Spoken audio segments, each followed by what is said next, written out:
Assalamualaikum warahmatullahi wabarakatuh. Perkenalkan, nama saya Muhammad Zaidanul Rahman dengan NIM 2112027 dari Universitas Mulia Balikpapan dengan kelas TIB 3A Teknologi Informasi.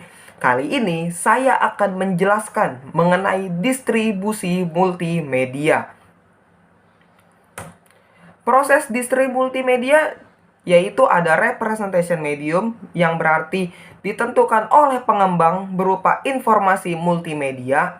Yang kedua ada storage medium, pembawa data yang mempunyai kemampuan untuk menyimpan informasi. Yang ketiga ada transmission medium, yaitu pembawa informasi yang memungkinkan terjadinya transmisi data secara kontinu.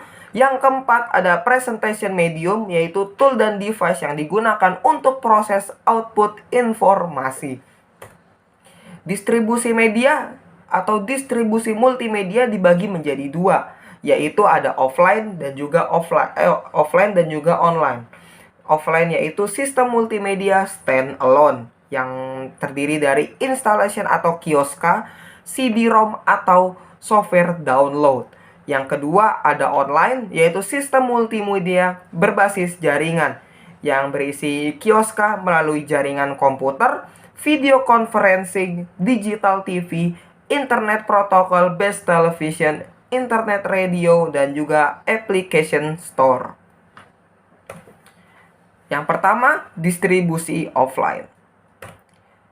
Information kioska. Sebuah kioska yaitu sebuah terminal berbasis komputer yang digunakan untuk memberikan informasi atau jasa, biasanya ada di tempat umum. Sistem kioska digunakan dalam berbagai aplikasi, termasuk direktori informasi, self-service terminal, katalog elektronik, terminal akses internet, panduan wisata, dan masih banyak yang lainnya. Contoh kioska seperti ini.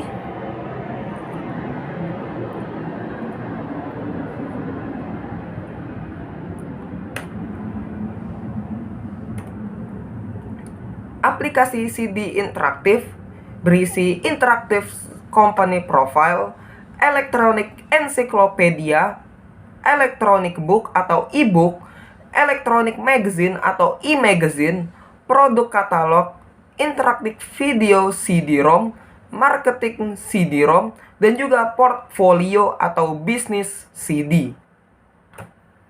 Contoh CD interaktif seperti berikut.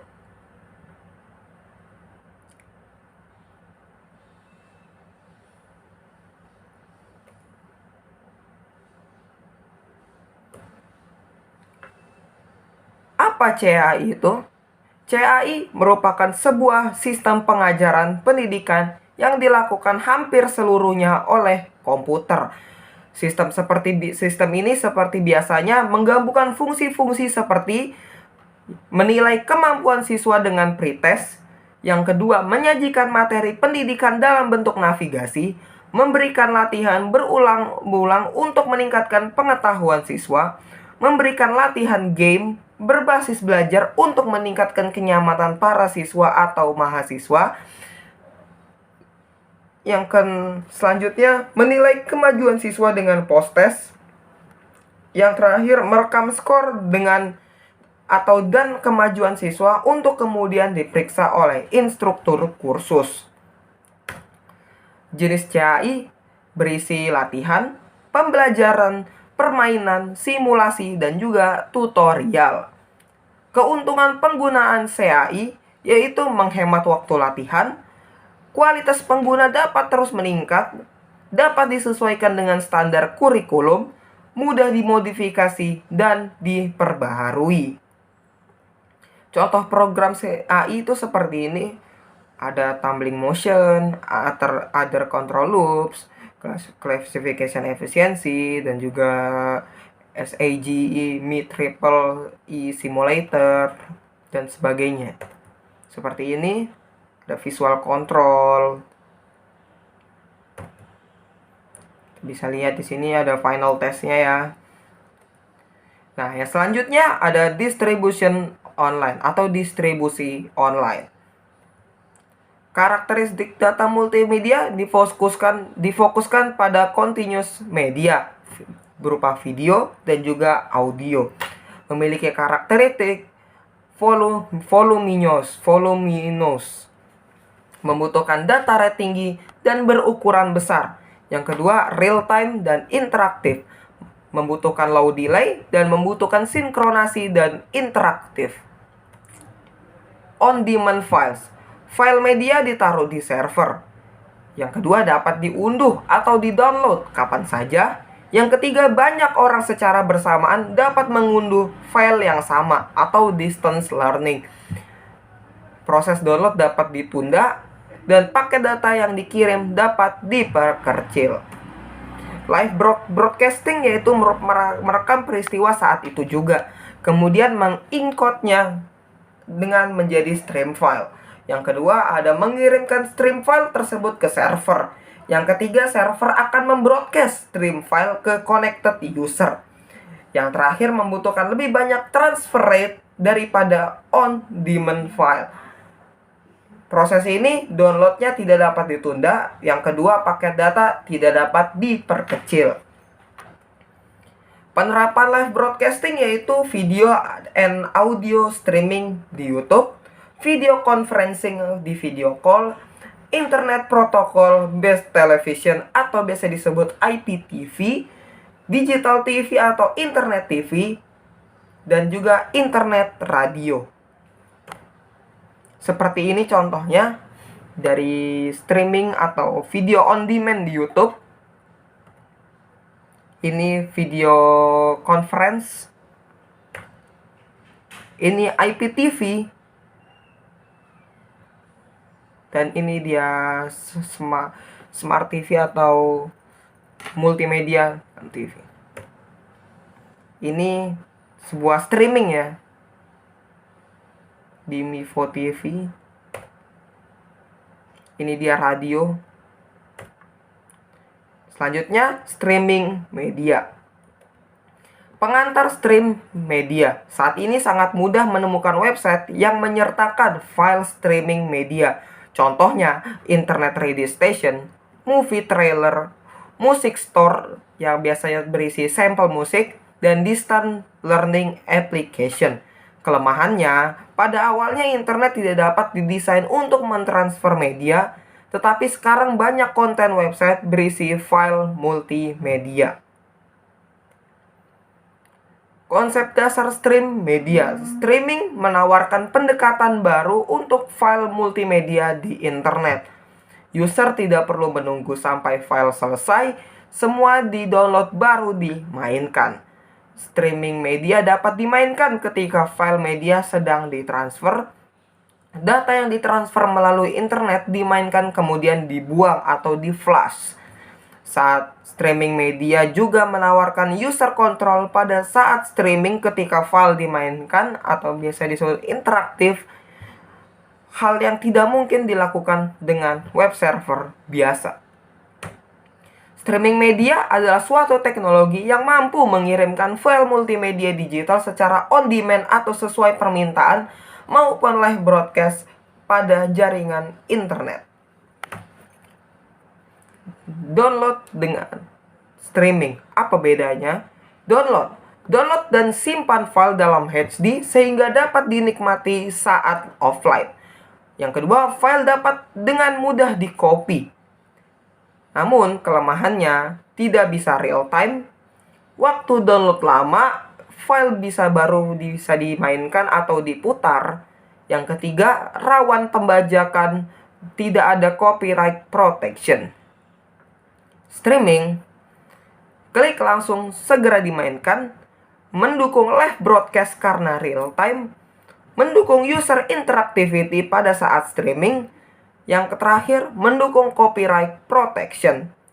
Kelemahannya itu hanya dapat dilihat saat offline atau online maksud saya.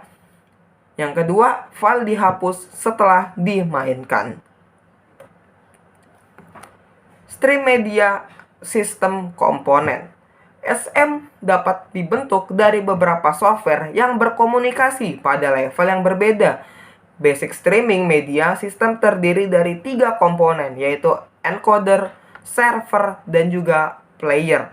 Encoder, software yang mengkonversi file multimedia ke format yang dapat di-streamkan.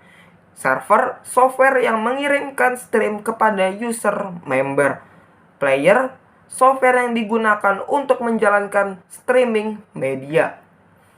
Ketiganya berkomunikasi menggunakan protokol internet khusus. Streaming media process, yaitu creation, encoding, authoring, dan serving. Creation membuat audio atau video konten yang akan di-stream. Encoding mengkonversi raw file menjadi format yang dapat di-stream.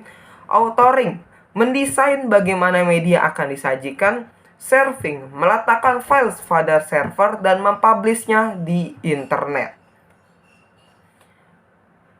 Sistem komponen seperti ini ada encoder, server, dan juga player. VCR atau kamera akan diencoder melalui media server dan web server dan akan disebar dan dijalankan oleh internet client. Encoder, sebelum file multimedia dapat dimainkan pada streaming media, raw media harus dikonversi ke format yang dapat di-streamingkan melalui internet. Dilakukan dengan streaming media encoder, prosesnya bernama encoding. Encoding juga melibatkan proses mengurangi jumlah data atau kompresi yang menjadi ringan dan kecil untuk streaming melalui internet. Server, setelah file di-encoding, file ditaruh dalam SM server. SM server hampir sama dengan web server yang bisa menghandle request dari multiple client. Setelah web server mengirimkan file ke browser, koneksi antara web server dan browser terputus. SM server menggunakan two-way connection. Protokol, pada level yang paling bawah, Anda harus mempunyai metode untuk mengirimkan SM file melalui internet dan bagaimana server dan player dapat berkomunikasi. HTTP, standar protokol untuk deliver web page, tidak cocok untuk SM.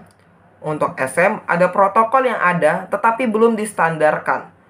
Apple QuickTime dan Real System menggunakan RTSP atau Real Time System Protocol, dan Microsoft menggunakan MMS, yaitu Microsoft Media Service.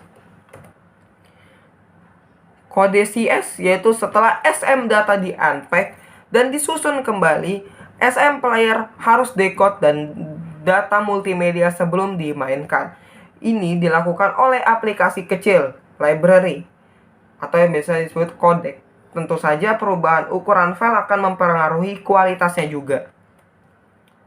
Player, software yang dapat berkomunikasi dengan SM server dan dapat dimainkan file SM dapat berupa standalone application atau plugin yang ada di web browser. Yang ketiga, menawarkan interactive control saat streaming seperti pause, play, fast forward, dan lain sebagainya. Bagaimana dengan aplikasi MM? Seperti ini.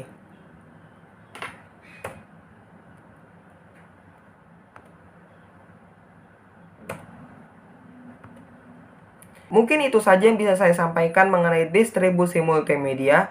Mohon maaf apabila ada kesalahan kata atau kekurangan kata dalam presentasi ini. Wassalamualaikum warahmatullahi wabarakatuh.